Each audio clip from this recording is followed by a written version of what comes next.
The next voyage I made, which was on the next day, I decided to go by myself to the factory, which is on the other side of the island, and did so.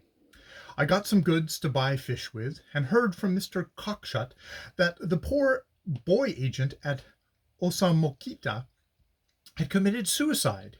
It was a grievous thing. He was, as I have said, a bright, intelligent young Frenchman, but living in the isolation, surrounded by savage, tiresome tribes, the strain of his responsibility had been too much for him.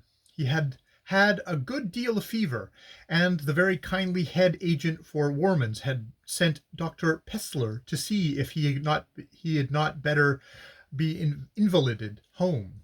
But he told the doctor he was much better, and he had no one at home to go so he begged him not to send him, and the doctor, to his subsequent regret, gave in. No one knows, who has not been to West Africa, how terrible is the life of a white man in one of these out-of-the-way factories, with no white society, and with nothing to look at, day out and day in, but the one set of objects, the forest, the river, and the beach, which in a place like Osomokita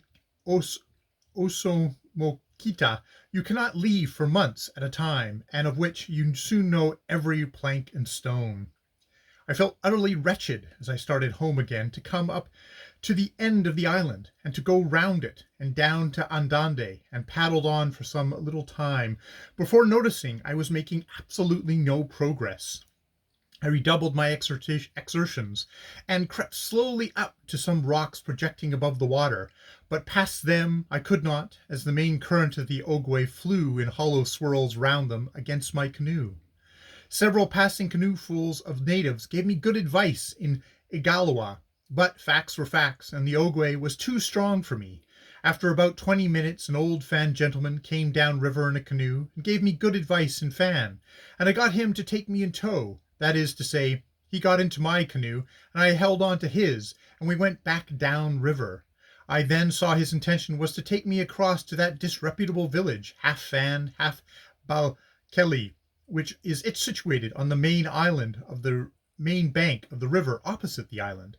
This I disapproved of, because I had heard that some Senegal soldiers who had gone over there had been stripped of every rag they had on, and maltreated. Besides, it was growing very late, and I wanted to get home to dinner. I communicated my feelings to my pilot, who did not seem to understand at first, so I feared I should have to knock them into him with the paddle. But at last he understood. I wanted to be landed on the island, and duly landed me, when he seemed much surprised at the reward I gave him in pocket handkerchiefs. Then I got a powerful young Agale dandy to paddle me home. I did not go to the island next day, but down below Fula, watching the fish playing in the clear water, and the lizards and the birds on the rocky high banks. But on my next journey round to the factories I got into another and a worse disaster. I went off there early one morning, and thinking the only trouble lay in getting back up the Ogwe, and having developed a theory that this might be minimized by keeping very close to the island bank, I never gave a thought to the dangers attributive to going down river. So, having by now acquired pace, my canoe shot out beyond the end of rocks of the island and into the main stream. It took me a second to realize what had happened, and another to find out I could not get the canoe out of the current without upsetting it, and that I could not force her back up the current, so there was nothing for it but to keep her head straight now she had bolted. A group of native ladies, who had followed my proceedings with much interest, shouted observations which I believed to have been, come back, you'll be drowned." "Goodbye, Susanna, don't you weep for me," I courteously retorted, and flew past them and the factory beaches and things in general, keenly watching for my chance to run my canoe up a siding, as it were, off the main line. I got it at last, a projecting spit of land from the island, with rocks projecting out of the water in front of it, bothered the current, and after a wild turn round or so, and a near call from my terrified canoe trying to climb up a rock, I got into slack water, and took a pause in life's pleasures for a few minutes. Knowing I must be near the end of the island, I went on pretty close to the bank, finally got round into Kangwe branch of the Ogwe by a connecting creek, and after an hour's steady paddling I fell in with 3 big canoes going upriver. They took me home as far as Fula, whence a short paddle landed me at Adande, only slightly late for supper, convinced that it was almost as safe and far more amusing to be born lucky than wise. Now I have described my circumnavigation of the island, I will proceed to describe its inhabitants. The upriver end of the Lmbrn Islands is the most inhabited. A path round the upper part of the island passes through a succession of Agali villages and by the Roman Catholic missionary station. The slave villages belonging to these Agalwas, are away down the north face of the island, opposite the fan town of Fula, which I have mentioned. It strikes me as remarkable that the Agalwa, like the Dula of the Cameroons, have their slaves in separate villages, but this is the case, though I do not know the reason of it. These Agalwa slaves cultivate the plantations and bring up the vegetables and fruit to their owners' villages, and do the housework daily. The interior of the island is composed of high, rocky, heavily forested hills, with here and there a stream and here and there a swamp. The higher land is towards the upriver end. Downriver there is a lower strip of land with hillocks. This is, I fancy, formed by deposit of sand, etc., catching in amongst the rocks and connecting what were at one time several isolated islands.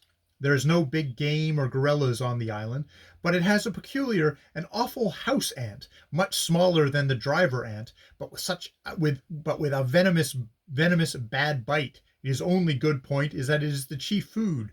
The chief food is the white ants, which are therefore kept in abeyance on Lmbrn Island, although flourishing destructively on the mainland banks of the river in this locality. I was never tired of going and watching these Agalwa villagers, nor were, I think, the Agalwa villagers ever tired of observing me. Although the physical conditions of life were practically identical with those of the mainland, the way in which the Agalwas dealt with them, i.e. the culture, was distinct from the culture of the mainland fans. The Agalwas are a tribe very nearly akin, if not ethnically identical with, the Mimpomwe, and the culture of these 2 tribes is on a level with the highest native African culture. African culture, I may remark, varies just the same as European in this, that there is just as much difference in the manners of life between, say, an Agalwa and a Bubi, a Fernando Po, as there is between a Londoner and a Laplander. The Agawa builds his house like that of an Mbombwe, of bamboo, and he surrounds himself with European-made articles.